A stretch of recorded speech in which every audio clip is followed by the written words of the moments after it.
Posters can't solve racism, posters can't solve inequality, they can't solve disparity, but what can they do in terms of how they inspire people, how they inform people, the action that we encourage people to take?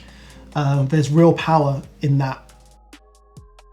When I created Shout, this is back in 2020, and I just started the Black Outdoor Art Project.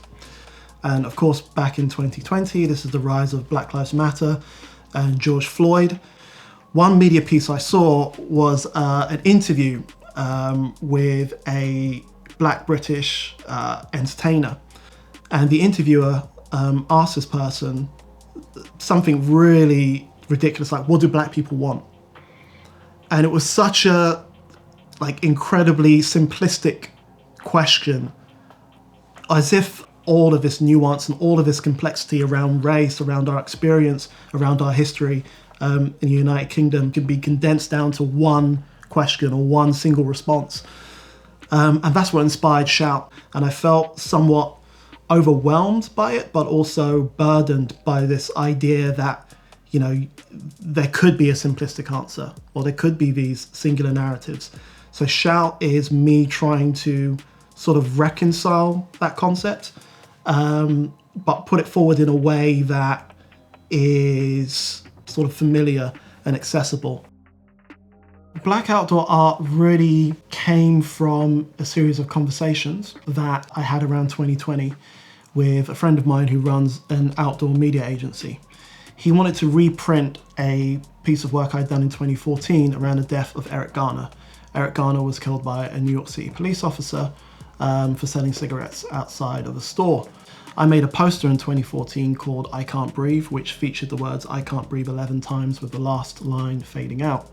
Fast forward to 2020, and with all of the media attention around George Floyd, here in the UK, many brands and organisations felt compelled to stand with the Black community on this issue.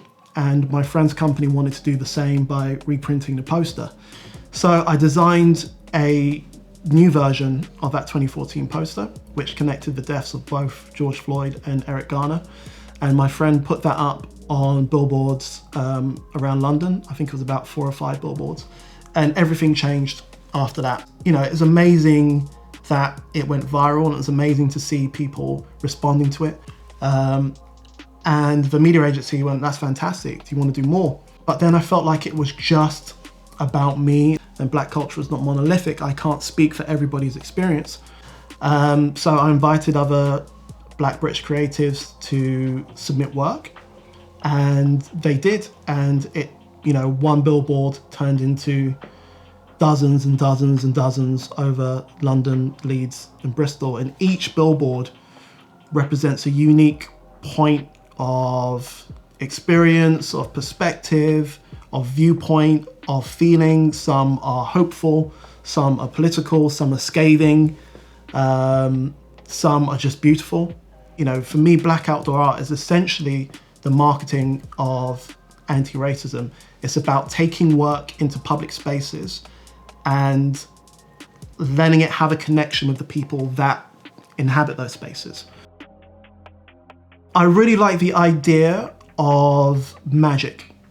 I really like the idea of things being unexpected in our everyday lives and our built environment. In 2004, 2005, there was an artist that put a giant chair in Hampstead Heath. And I remember being on the Heath with friends and walking down and then seeing this giant thing just appear out of nowhere. And what I wanted with the posters and artworks is to have that sort of impact where there's a level of unexpectedness, but in a very different context. So the unexpectedness is not because it's strange or it's unique or that it's even fun. It's because the people making these artworks shouldn't be in these spaces, because they don't own the media companies and they don't have access to paid advertising space. And so I guess the magic in that sense comes from the kind of flipping the marginalization of creatives and Black creators of color, and then making their work really, really visible, like hugely visible. millions of people have walked past the billboards in the past 3 years we've been doing it. And I think that's a really powerful idea. By producing something that's unexpected, or by producing something that's jarring, or that shouldn't be there, now suddenly you've kind of interrupted somebody from, just walking by it. And now you have a moment of engagement and an opportunity to connect on some level, whether that's from a point of view of challenging, from a point of view of informing, or just even delighting. So I really like that with posters. It feels like everything has been done because we've seen so much marketing, but I feel like that space is still rife for subversion. What can you do that will kind of change the way we view an issue or engage with an issue? But I think it's also important to understand that, especially with the poster format, is these engagements don't stop with the poster. It's really about connecting it to a wider, broader strategy. So a lot of my design process really starts with writing. I'm always thinking in words and what those words mean, and from there I'll try to sort of extrapolate a creative idea from it. And I'm always trying to think, what's the simplest execution I can produce that conveys the complexity of this idea, but in a way that doesn't sort of diminish the idea.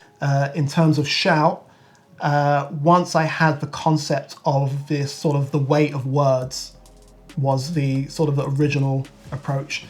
And I knew I wanted it to sort of touch on visual references like the theatre design work of Paula Shear.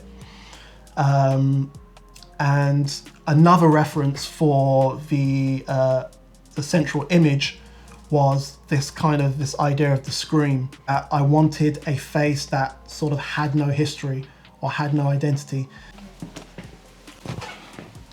So this image was the inspiration for the figure in Shout.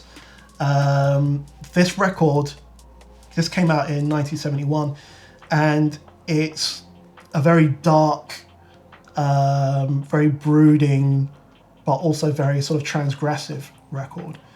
And I really liked the idea of trying to have something that kind of captured this energy, even though seeing the poster, you probably wouldn't get that reference. And it was really important that it was like a stock image, which is where I eventually found the pose of the guy at the hood.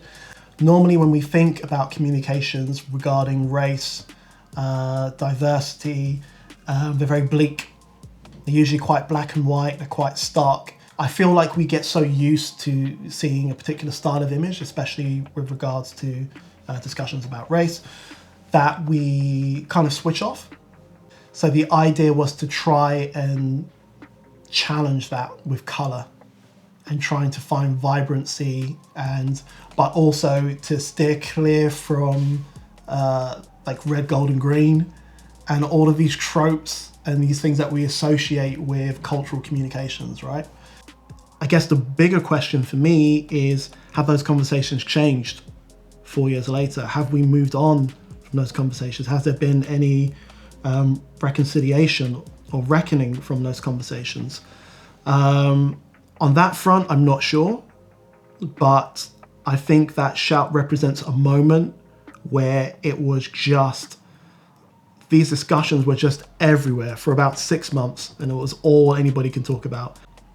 As long as we're still fixed on these singular narratives, these single stories, and these easy answers, I don't think we can make any headway on this topic.